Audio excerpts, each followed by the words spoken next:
let's be honest, I wasn't exactly in Valencia marathon shape for this one.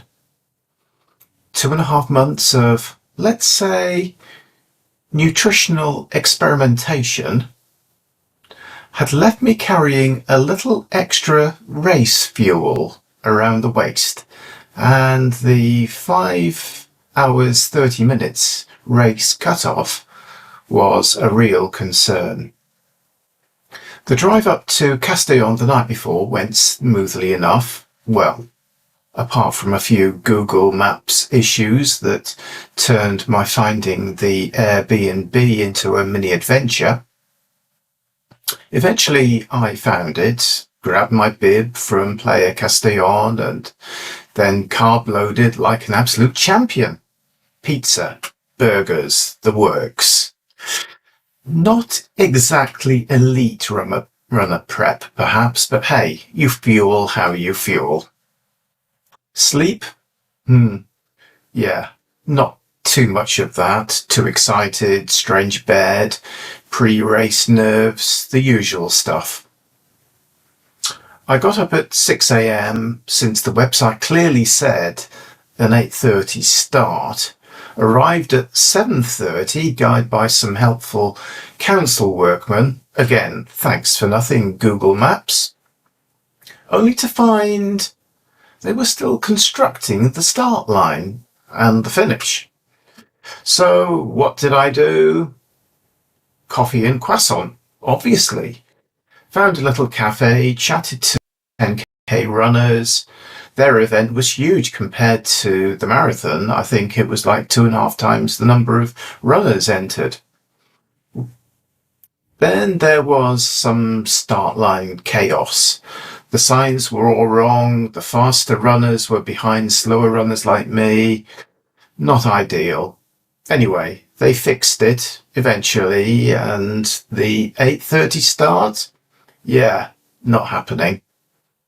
We finally got going at around 9:15, which meant plenty of extra time standing around nervously questioning my life choices, let's say.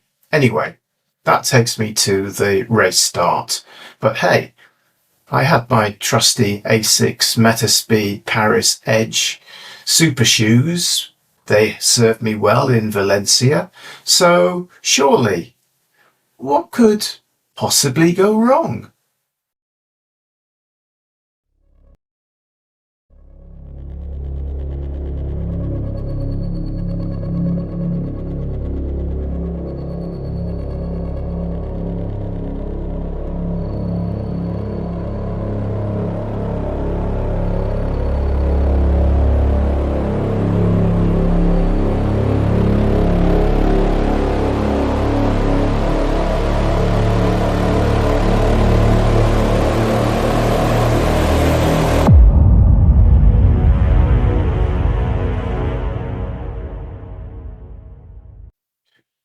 Well, that was one tough marathon.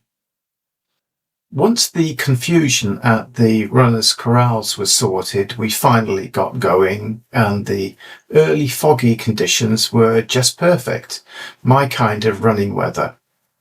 I started off with the 4:30 pacer group, which felt a solid, comfortable choice, until I got ambitious. Everything was going great, pacing was smooth, I felt strong, and I was resisting the urge to push too hard, but then the sun came out and things started to unravel a little. By the 21k mark, I was already feeling it, and the 10:30 paces drifted past me, and at that point I switched into survival mode. I don't care how slow I go, I just need to keep running. My nutrition strategy was mostly a win. Toni's jelly recommendations worked wonders, but the gels, disaster. Sticky hands, regret, never again. Hydration was solid too. My isotonic bottles plus on-course drinks, They kept me going very well, but no amount of fluids could prepare me for the real challenge. 33-degree heat, 4 hours.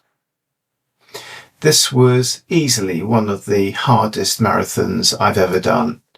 The long, never-ending straight roads didn't help, and let's be honest, my current race weight wasn't exactly ideal for speed. But despite the struggle, my Garmin time of 4:41 was only a few minutes slower than my Valencia time, which is pretty incredible considering the conditions.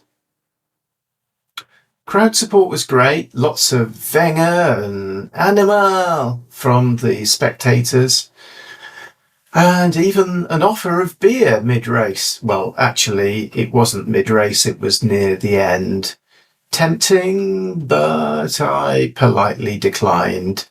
So, will I run Castellón Marathon again? The jury's out on that one. The organisation was a bit shaky. Those long straights were mentally tough, and the 5:30 cut-off was a real pressure. But hey, now marathon number 25 is officially in the bag.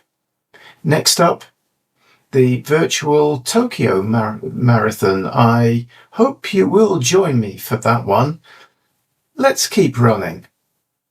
If you've actually made it this far to the end of the video, congratulations. That's awesome. So thank you very much. Don't forget to like, subscribe, and share it with your fellow runners.